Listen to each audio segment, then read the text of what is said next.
Hey, how's it going? Welcome to live practice number 21, I believe it is, where I bring you a new backing track I find on YouTube every weekday, and I show you how to jam on it using the pentatonic scales. I got a really cool one lined up for you today. Has Guthrie Govan on the image, which is pretty cool. He's a sick player. And yeah, before we get into it, I just want to invite you to like, comment, subscribe, and share this with whoever you think might be interested. Anything you do like that will help support the channel.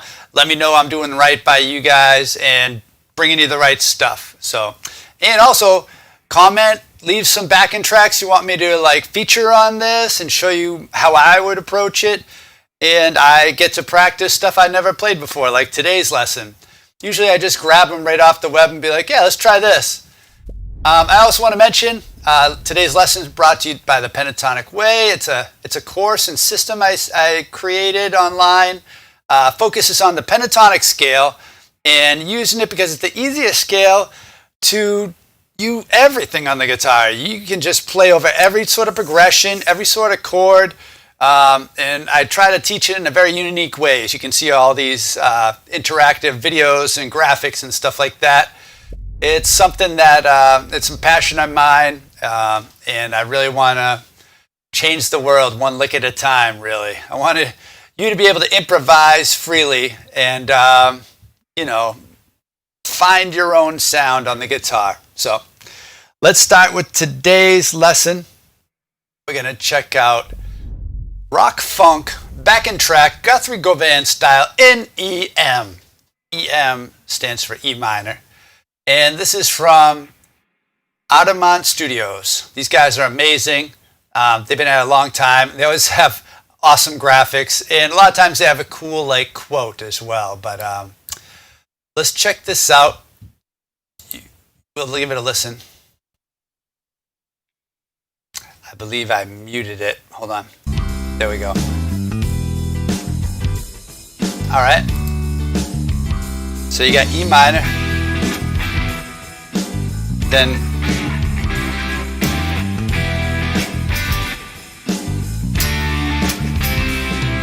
all right.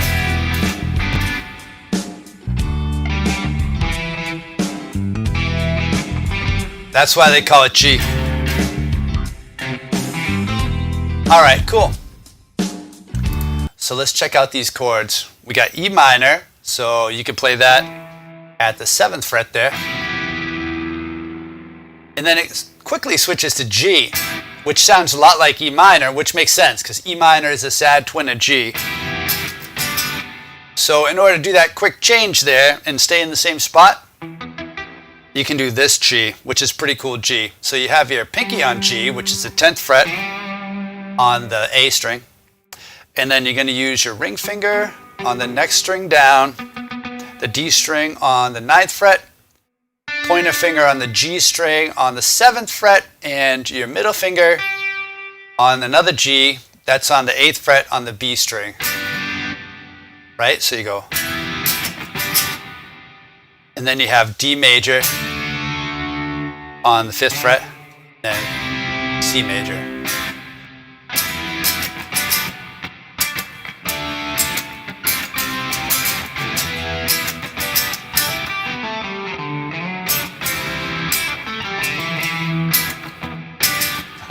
Can't forget that G there.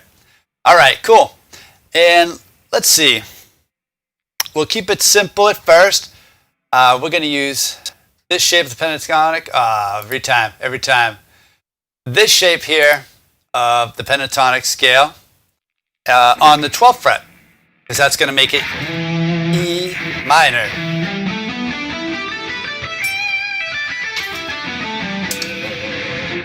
All right. And we know that G is the happy twin of E minor, right? So we can use that same shape because if you notice that second note there, this one there, is on G. So that makes it G major.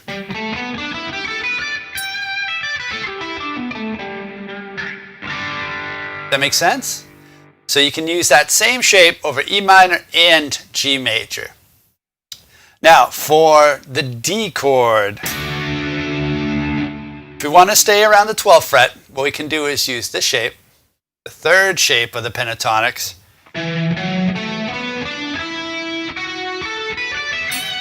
So that's going to be based on 12 too. So you got 12, 10, 12, 14, 12, 14, 12, 14, 11, 14, 12, 15, 12, 14. All right? That makes it D major. And for C major, what we can do is use this shape of the pentatonic scale based on, so this note there is based on the 12th fret too. So you got 12, 15, 12, 15, 12, 14, 12, 14, 13, 15, 12, 15. All right, so to recap, the first two chords, E minor and G, we're going to use this shape. The D major, we're going to use this shape based on the 12th fret. And this, for the C major, we're going to use that shape. All right, so let me jam on it for a sec. I'll leave this one up because that's probably the least commonly known there out of all three of these babies. All right, here we go. Should sound something like this.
All right, kind of a cool angular lick there at the end. All right, yeah, so that sounds pretty cool. Excuse me. Allergies. I don't think I got the COVID yet. Hopefully I never get it. And hopefully you never get it either. So yeah, you might have noticed I threw in a couple, you know, what do they call it? 8-note scales, 7-note scales.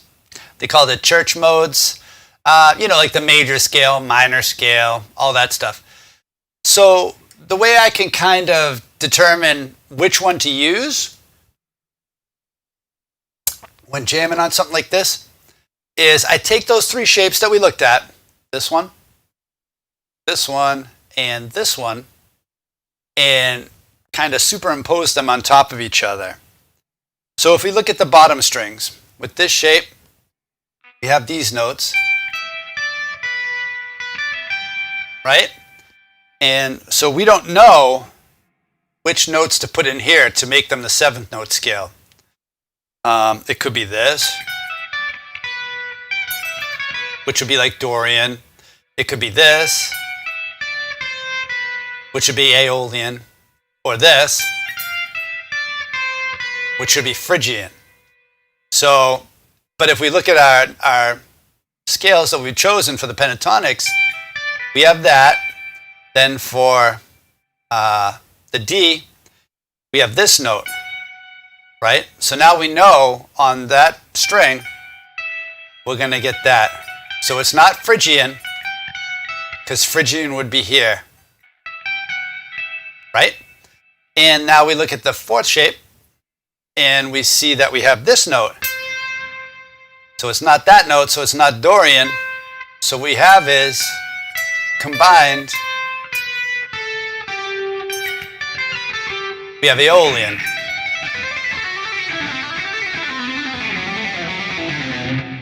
Pretty cool. So that's an easy way to kind of determine what mode, what shape of the mode you're supposed to be using. And you can use those for all your fast licks. You know, like the stuff that I'm teaching you with the pentatonic is what you play in between the fast licks. Like you can play fast licks with the pentatonic, like the, oh, that's the, all that sort of stuff. But a lot of times you'll be using these for like your melodies and for the stuff that's really outlining the chords, you know, and then throw some of those things in there for pyrotechnics, if you will. All right, so I'll show you how that works again. Let me see if I'll jam on it.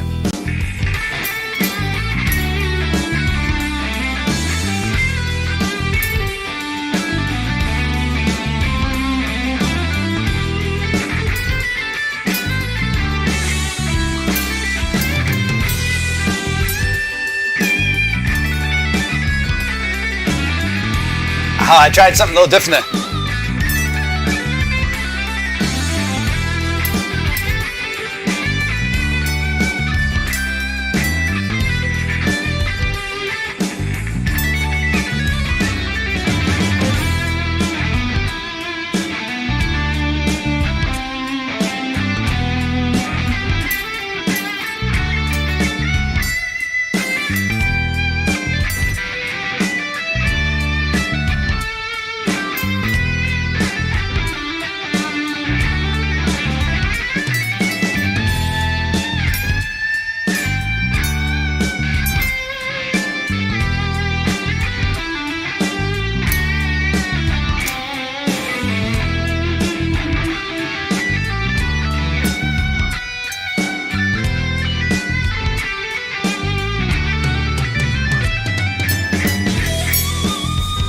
I don't know.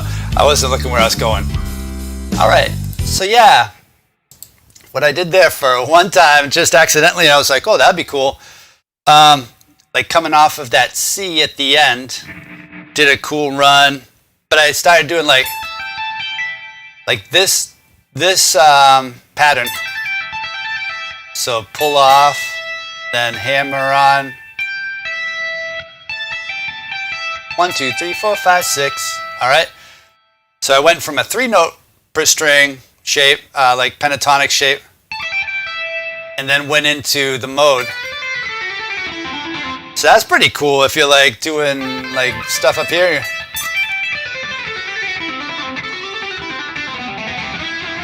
And then you want to land on one of the notes from this shape if you're going to be in E minor or G by the end of this run, you know? So yeah, that was cool. Like,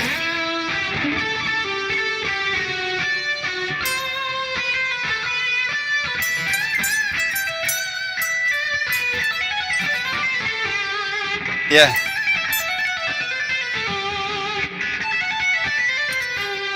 That probably works better timing-wise. You end up on the minor third on your E minor. So that's kind of cool. All right, let me just show you. Maybe I'll try to come up with some sort of rhythm hook or something for it too, just to show you that it's not at all about soloing with the pentatonics. It's not always about soloing. You can do some cool things. So let me see if I can come up with a, like say I'm the rhythm guy and Guthrie soloing, because that's probably the way it would be set up, because he's amazing at soloing. They'd be like, yo, you play rhythm, brother. I'll be like, all right, yeah, cool. Can I watch Guthrie? I'm just going to stand over here and like be in shock. But let's see.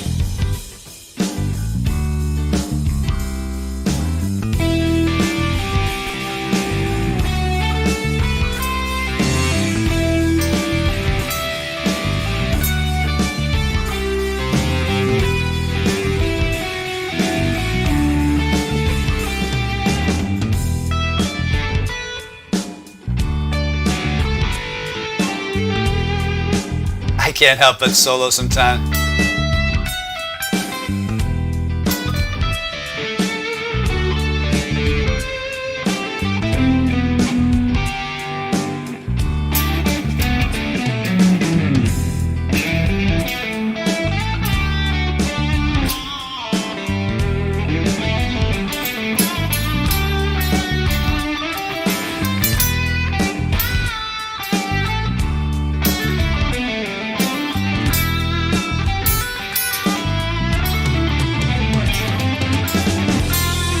Whoops.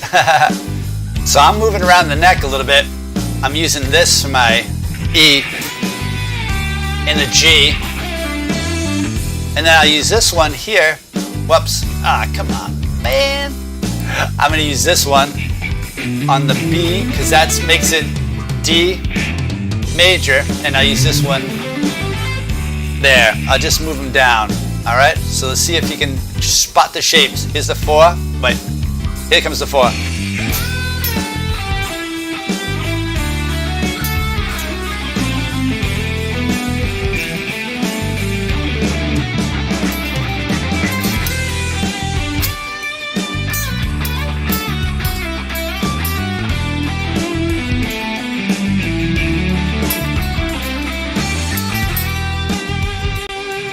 Yeah, I'll stop and show you that real quick. I know we're running out of time here. But okay, so yeah, what I was doing there is using the 4th shape here on the 7th fret.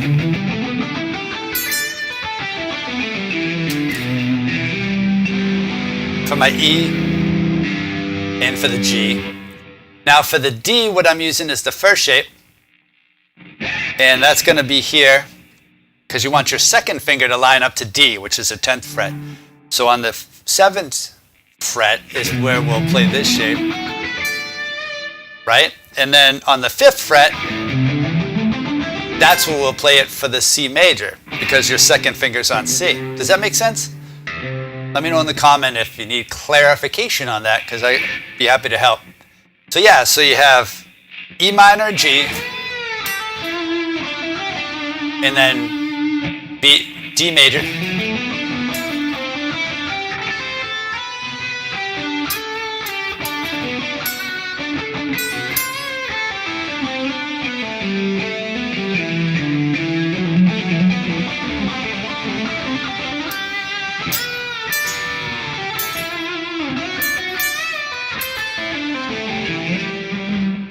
Does that make sense?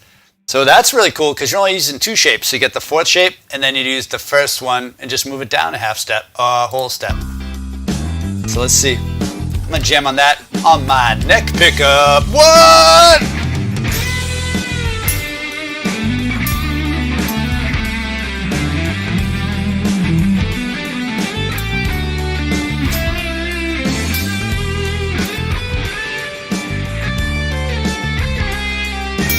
What? I was playing outside.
I'll get it. I'll get it. I'll keep practicing that. I was trying to do a little tappy room. And then trying to follow the shapes. So I'm following two shapes, one with this end and then one tapping the notes in front of it. That's something to be cool to practice. So keep an eye out for me doing more of that stuff. That's the type of stuff I want to do more of. That, the octaves.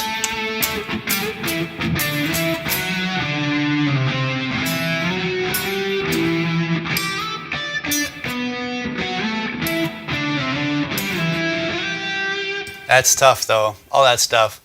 That's why you practice every day. So I hope you get to practice today. 15 minutes every day makes a big difference. I know I feel like I've been getting better ever since I've been doing these things for you guys. And at least at the end of the day, I'm like, well, if nothing else, I got to play today for a little bit and had a good time. Took my mind off everything else that's going on in our lives. And yeah, I hope you're having a good one. Take care. I'll see you tomorrow. Bye-bye.